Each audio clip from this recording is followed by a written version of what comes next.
étudiants au département de lettres modernes à l'université de Lomé. Et 35 ans plus tard, nous sommes en 2025, il nous a dit qu'en 2022, toujours au département de lettres modernes, il y a toujours 15 enseignants-chercheurs reconnus par l'État pour 3000 étudiants. C'est-à-dire que de 1990 à 2022, il n'y a pas eu un seul enseignant, il n'y a pas eu l'augmentation, même pas de un seul chiffre d'enseignants-chercheurs reconnus par l'État qui a été ajouté. Ça veut dire que tous ceux qui interviennent, ce sont des vacataires. Et là, c'est fondamentalement un problème. Fondamentalement un problème, parce que ça, c'est vraiment un problème de ratio donc, entre le nombre d'enseignants, chercheurs qu'il faut, et puis le nombre d'étudiants. Mais encore que, il faut préciser que les vacataires sont des vacataires et qu'ils n'ont pas normalement la charge d'encadrement et la charge de superviser les travaux en termes de mémoire ou de thèse de doctorat, là, par exemple. Donc, du coup, c'est sur les 15 où il y en a plusieurs qui sont des vacataires, il y en a quelques-uns qui sont juste des professeurs réguliers. Et si ce nombre-là doit superviser au Togo, disons, direction, donc s'il doit diriger les mémoires et les thèses, j'imagine un peu la charge que cela leur donne. Exactement. Et ça, c'est des chiffres, j'avoue, quand j'ai entendu cela de la part du professeur Apédo Ama, ce sont des chiffres qui ont choqué plus d'une personne. Parce que de là, sans oublier pour l'université de Kara. Pour l'université de Kara, il a dit qu'il y avait 6 enseignants-chercheurs reconnus par l'État, disponibles pour 3000 étudiants également au département de lettres modernes. Donc, comme au début, je vous disais que l'université de Kara, c'est Lomé mais en pire, c'est ça en fait. C'est ça. C'est-à-dire tout ce que vous pouvez entendre sur l'université de Lomé et que vous allez vous dire mais non, c'est exagéré, c'est abusé, c'est pas normal, c'est pas possible. Sachez que à l'université de Kara, la situation est pire. C'est la situation globale au niveau des enseignants-chercheurs également. Donc, les enseignants-chercheurs n'ont pas un meilleur espace numérique que les étudiants. Nous nageons tous dans le même cafouillage. Vous nagez tous dans le même cafouillage, Est-ce que vous avez quand même la chance, l'opportunité de recevoir, par exemple, en début d'année, ou tout au moins tous les 2 ans, tous les 3 ans, vous recevez le président de l'université ou encore le ministre de l'enseignement supérieur et de la recherche qui passe, par exemple, à l'université pour vous donner la politique de modernisation de l'enseignement supérieur, par exemple. Est-ce que vous connaissez la vision que les premiers responsables de notre pays ont pour l'université? Est-ce que c'est quelque chose qui est communiqué clairement aux étudiants? Dans les universités publiques du Togo, on ne traite pas l'étudiant comme un intellectuel. On traite l'étudiant comme un enfant. Je ne veux pas être trop dans l'exagération en disant qu'on traite l'étudiant comme un bétail conduit par un pasteur. Mais minimum, on traite l'étudiant comme un enfant. On infantilise de trop l'étudiant togolais. Aucun ministre de l'enseignement supérieur et de la recherche, aucun président de l'université de Lomé ou de l'université de Kara ne se donnera la peine d'avoir des entretiens pour expliquer la politique, la vision de l'université, la politique de modernisation de l'université qu'il entend implémenter en faveur de ces derniers. Parce que pour lui, soit l'étudiant n'est pas assez mature pour le comprendre, soit il n'est pas là parce que il n'est pas là pour l'étudiant, mais il est là parce que il a été désigné par le prince en haut pour être là, donc il ne vous doit aucun compte. C'est plus ça. il n'est pas là parce que je pense dans les textes togolaises, le président de l'université peut être soit élu, soit nommé. Mais depuis que moi j'ai eu le baccalauréat et que je suis à l'université, les présidents d'université ont toujours été nommés. Donc ils ne se sentent pas redevables envers qui que ce soit, sauf peut-être le prince qui leur a nommé là-bas. Et c'est ce qui justifie que tous leurs efforts se concentrent sur la répression des voix dissidentes, que leurs efforts se concentrent sur le musellement, que ce soit des enseignants ou des étudiants, que tous leurs efforts se concentrent sur la promotion de l'infamie, de l'obscurantisme. Et c'est ce qui explique fondamentalement le fait que vous avez vu en 2024 des professeurs titulaires, le président de l'université de Lomé, aller sur la télévision nationale pour défendre cette aberration qui constitue la 5e République, le régime parlementaire à la sauce Nyasingue Junior. Donc, ils ne se sentent en rien redevables envers ni la communauté estudiantine, ni envers le peuple togolais, ni envers la morale et l'éthique pour leur travail en tant que président de l'institution qui est censée dispenser le savoir et former la relève de demain. J'ai proposé une opération, appelons ça comme ça, une opération il y a quelques mois en arrière pour avoir suivi le parcours de l'actuelle présidente de l'université de Kara. J'ai eu apporté quelques réflexions, quelques critiques sur son parcours. Il y a aujourd'hui la possibilité donc de suivre évidemment les traces dans le parcours d'un enseignant, d'un universitaire. Et j'ai proposé l'opération CV des enseignants. Cette idée m'est venue d'une expérience que j'avais faite en 2015 ou 2016. Je pense que c'est en 2015 quand j'étais rentré au pays parce que je voulais de l'aide de la part du ministère de l'Enseignement supérieur. Et puis j'ai eu à rencontrer un ancien professeur au cabinet du ministère de l'Enseignement supérieur à l'époque. Et ce professeur-là me disait que le ministre d'alors voulait exiger que tous les professeurs à l'université déposent leur CV en ligne sur une plateforme qui permette donc de suivre un peu leur parcours, de suivre leurs travaux de publication, de suivre ce qu'ils font aujourd'hui. Et à l'époque, il y avait toute une horde de professeurs qui s'étaient opposés à cette mesure-là. Parce que beaucoup craignaient beaucoup n'avaient pas de CV. Beaucoup ne sait pas vraiment s'ils continuent toujours de faire des recherches aujourd'hui. Donc, tu vois à peu près ce que je veux dire.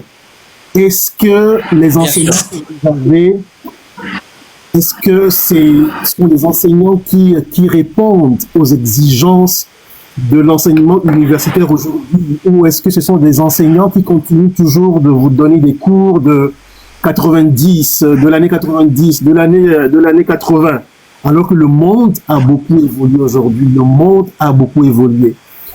Est-ce que c'est le cas, ou est-ce que maintenant aujourd'hui c'est réglé, vraiment de très très bons professeurs qui vous donnent vraiment un contenu qui répondent aux standards actuels? Je pense qu'au début de l'entretien, je disais que les universités publiques du Togo ont des infrastructures des années 90 qui sont peut-être adaptées pour les années 90. Il n'y a pas de différence non plus avec le corps des enseignants. Avec tout le respect que j'ai pour tous mes enseignants, tout à fait. il y a fondamentalement ce problème-là qui fait que le système clanique de copains, je ne sais pas, de collègues de promo continue par avoir des responsabilités que leurs compétences ne leur permettent pas d'avoir. D'accord. Et ça continue, et c'est pas un problème qui sera réglé tant que les premiers responsables ne le voudront pas. Et en l'état actuel des choses, ce n'est pas le système instauré par le régime RPT UNIR qui va changer cela, parce que tout cela concourt à son avantage. Parce que ceux qui sont arrivés où ils sont, avec les responsabilités qu'ils ont, ceux qui sont arrivés là-bas grâce à leur travail, à leur dévouement, à leur passion, ce sont des gens qui ne se laisseront pas faire dans des compromis. Ce sont des gens qui ne vont pas accepter des deals foireux. Et pour le système, le meilleur moyen pour le système RPT UNIR de bloquer ces gens-là, c'est de continuer par promouvoir de façon anarchique des gens qui n'ont aucune compétence, mais en qui ils ont foi que si tel monsieur il est à telle responsabilité, je peux compter sur lui pour bloquer tout ce qui pourrait, d'une manière ou d'une autre, c'est une menace pour le régime, en fait. Être une menace pour le régime. Donc, c'est ce système-là qui continue, et eux, ils encouragent, ils continuent par implémenter cela sans s'inquiéter de ce que va devenir le pays, de ce que dans 10 ans, 20 ans, ce que ceux qui sont à l'université aujourd'hui en tant qu'étudiants, de la formation qu'ils auront et de la capacité qu'ils auront à retransmettre ça à la génération future. C'est ça. Est-ce qu'un étudiant, par exemple, prenons la chose de cette façon, est-ce qu'un étudiant a la maîtrise, donc maintenant vous parlez de master, un étudiant au master, par exemple, peut dire, monsieur, avant de vous choisir comme superviseur, avant de vous choisir comme mon directeur de mémoire ou de thèse, par exemple, j'aimerais avoir accès à votre CV et puis à vos publications. Est-ce que un étudiant, une étudiante peut demander ça au fait à son enseignant? Est-ce que c'est possible aujourd'hui? Docteur, je te promets que si un étudiant à l'université de Lomé ou de l'université de Kara ose poser cette question, c'est sûr qu'il n'aura jamais son master, c'est sûr qu'il ne va jamais soutenir. Je peux te promettre cela. Attends, mais t'es qui? Tu viens d'où? Il te dira qu'il a supervisé comment on appelle-t-on, les mémoires de je ne sais pas, de 100 000 personnes, et que personne ne lui a jamais manqué autant de respect. Il te dira carrément que c'est un manque de respect, et il usera de tout son réseau, de tous ses moyens pour te créer la pire des misères. En fait, déjà que les ressources des enseignements, enfin des enseignants-chercheurs est très limitée, ça ne sera pas non plus prudent de la part d'un étudiant en master de poser cette question-là à celui qu'il veut prendre comme directeur de mémoire. Oui. Parce que si ce dernier-là refuse, il va galérer, il ne sera pas prêt à retrouver un autre qui acceptera de suivre son travail. Donc, je ne pense pas une seule seconde qu'il y aura un étudiant qui prendra le risque de poser cette question. C'est ça. Bien, chers internautes, chers amis, je signale que je suis en entretien depuis quelques minutes déjà avec le président national de la synergie des élèves et des étudiants du Togo, la CET. Auparavant, il était le porte-parole de la Ligue togolaise des droits des élèves et des étudiants du Togo. Donc, c'est Monsieur Bertin Dantoujiba, je pense que j'ai bien prononcé le nom de famille. Je vais te poser une dernière question pour clôturer la première partie de notre entrevue, au fait. Avant donc d'aborder évidemment la deuxième partie, je te l'avais déjà annoncé au tout début. J'ai constaté, et ça c'est un constat personnel, que les étudiantes togolais quittent de plus en plus le pays maintenant. Ne serait-ce qu'au cours de ces dernières années, le nombre d'étudiants togolais qui sont venus ici en Amérique du Nord, celles qui sont partis en Europe, le nombre devient de plus en plus grand. Qu'est-ce qui explique ça? Ben, écoutez, je te l'ai dit dès le départ, je ne comprends rien. Moi-même, j'ai fait le système, et puis après, je suis parti en France, et puis de France et de Belgique, et je suis en Amérique du Nord aujourd'hui. Donc, je peux pas interdire le même parcours, en fait, à mes petits frères et à mes petites sœurs. Donc, c'est pas ce que je veux dire. Mais qu'est-ce qui fait quand même qu'au cours de ces dernières années, il y a toute une vague de jeunes Togolais qui quittent le pays, en fait, pour aller se chercher ailleurs? La réponse, si je vais la donner en un seul mot, ça sera le désespoir. Vous savez, avec tout ce que nous avons eu à dire ici sur les conditions de vie et d'études des étudiants, on peut très vite tomber dans le désespoir. Et malheureusement, chez nous, on cultive plus ce discours de il faut partir. Nous ne sommes pas dans le discours de il faut changer les choses, mais nous sommes dans le discours de il faut partir pour se sauver. Pour se sauver, il faut partir. Et donc, en un mot, c'est le désespoir qui cause cela. Et de façon très triste, aujourd'hui, le baccalauréat est devenu la clé pour notre jeunesse de migrer vers d'autres cieux, de migrer vers l'Europe. Et c'est d'autant plus triste parce que c'est une fuite énorme de cerveau. Personnellement, quand j'ai commencé l'université, même avant de commencer l'université, ceux avec qui j'ai fait le lycée, parce qu'il faut savoir que mon lycée, là où j'ai fait le lycée, ce n'était pas un petit lycée, c'était un lycée relativement grand.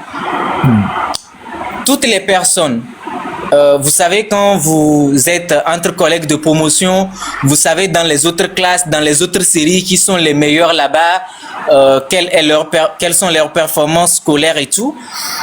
Et vous avez de l'admiration les uns pour les autres, vous vous échangez, vous apprenez à vous connaître.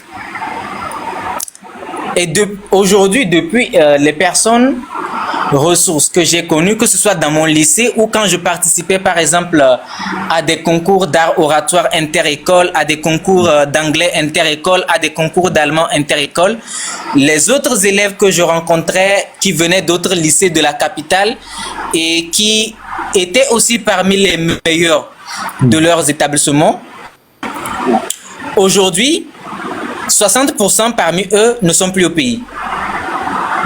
Ils sont partout sauf au pays. Mais je peux vous assurer que de toute notre génération, ils constituaient comment je vais appeler ça? Ils constituaient en fait un cerveau, un groupe de personnes ressources, disons-le comme ça. Ils constituaient un groupe de personnes ressources qui pourraient être des cerveaux utilisables et utilisés pour l'avancement de notre nation. C'est ça. À l'université, c'est le même processus qui continue. Quand vous commencez la première année, la deuxième année, voilà, au département, vous apprenez à vous connaître, vous savez qui sont les meilleurs dans telle université d'enseignement, d'une façon globale. Ensuite, dans les autres départements, ensuite dans les autres facultés. Au final, aujourd'hui, quand on fait une synthèse, la majorité de tous ceux que j'ai personnellement connus et qui sont vraiment brillants, ils sont partis. Il y en a qui sont en France, au Canada, en Belgique, aux États-Unis, partout. En tout cas, ils sont partout, sauf au Togo. Et le bac est devenu la clé qui ouvre la porte pour l'immigration. Ce n'est plus le diplôme qui nous permet de nous affirmer, de recevoir une éducation nationale et patriotique afin de développer notre amour pour notre pays, afin de développer de grandes ambitions pour notre pays. Mais une fois qu'on a le bac, tout nous pousse, tout nous fait croire que la seule issue, si on a des rêves, c'est de migrer, c'est d'aller ailleurs pour pouvoir les réaliser. Parce que tout est fait pour nous montrer et nous prouver que si on ne vient pas d'une famille qui est d'une façon ou d'une autre reliée à la minorité, bah, il n'y a aucun avenir pour nous. Parce qu'il n'y a pas de mesures concrètes qui sont prises qui favoriseraient l'éclosion et le développement des talents.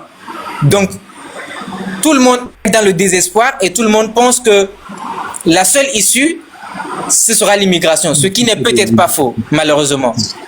Malheureusement, c'est ce qui va clôturer la première partie de notre entretien. J'avais même justement cette question pour toi, mais que je voulais éludé entre-temps, qui était de demander que représente aujourd'hui le diplôme universitaire pour un jeune Togolais. Est-ce que c'est un espoir? Est-ce que c'est une formalité tout simplement? Ou est-ce que c'est une illusion? Je pense que par les éléments de réponse que tu nous fais là, tu réponds très très bien déjà à cette question.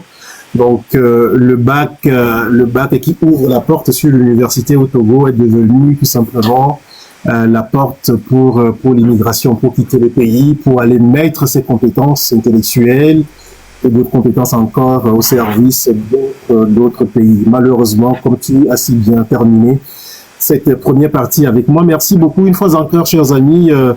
Nous poursuivons cet entretien donc avec le jeune leader Bertin, qui est le président de la synergie des élèves et étudiants du Togo. Alors, nous allons maintenant aborder la deuxième partie qui va progressivement nous amener à faire le lien avec les mobilisations qui vont venir, qui s'annoncent à partir du 8 décembre. La première question de cette deuxième partie, c'est ceci. Historiquement, les étudiantes et étudiants togolais ont joué un rôle très important, un rôle majeur dans les mouvements de changement politique au Togo. Donc, je suis certain que tu connais bien l'histoire de ces étudiants et étudiantes qui ont été des pionniers, qui ont été nos aînés. Nous sommes passés par là également, qui ont beaucoup manifesté, qui se sont mobilisés pour de meilleures conditions de vie des étudiants, mais également pour que le Togo soit un état de droit. Donc, les étudiants et étudiantes togolais ont joué quand même ce rôle-là historiquement. Est-ce qu'aujourd'hui, tu estimes que cette tradition de mobilisation étudiante est encore vivante? Je pose la question parce qu'aujourd'hui, on considère de plus en plus que les étudiants et étudiantes togolais sont devenus apathiques, ne se sentent plus intéressés par tout ce qui concerne le changement démocratique dans le pays. Ma question est celle-ci. Est-ce que tu estimes que cette tradition des étudiants historiquement qui ont contribué à travers des mouvements du soulèvement et tout ça, est-ce que c'est une tradition qui est toujours maintenue aujourd'hui? Alors, comme docteur, tu as su le rappeler au début, quand on parle de l'étudiant togolais des années 90, on pense tout de suite à ces aînés-là, Monsieur Doglo, à qui je rends un hommage particulier. Oui. À toute cette génération-là qui s'est montrée vraiment vaillante, combattante, et qui a été d'ailleurs le pilier dans l'avènement du multipartisme dans notre pays, le Togo, parce que je ne vais pas appeler ça de la démocratie. C'est ça. Nous avons obtenu quelques acquis démocratiques, parmi lesquels le multipartisme. Et aujourd'hui, on considère que, comme vous l'avez dit, l'étudiant semble être apathique à la situation nationale. Cela s'explique par plusieurs raisons, parmi lesquelles la plus importante est la criminalisation de l'engagement citoyen au Togo d'une manière générale. Vous savez, depuis que moi j'ai mis pied à l'université, j'ai pu observer toutes les manœuvres qu'il y a eu, parfois pour proposer des compromissions, des systèmes de corruption ou de cooptation de ceux qui pourraient être des contestataires. Des mesures drastiques de répression, des menaces, des intimidations, des agressions, des enlèvements, des tortures. Et c'est tout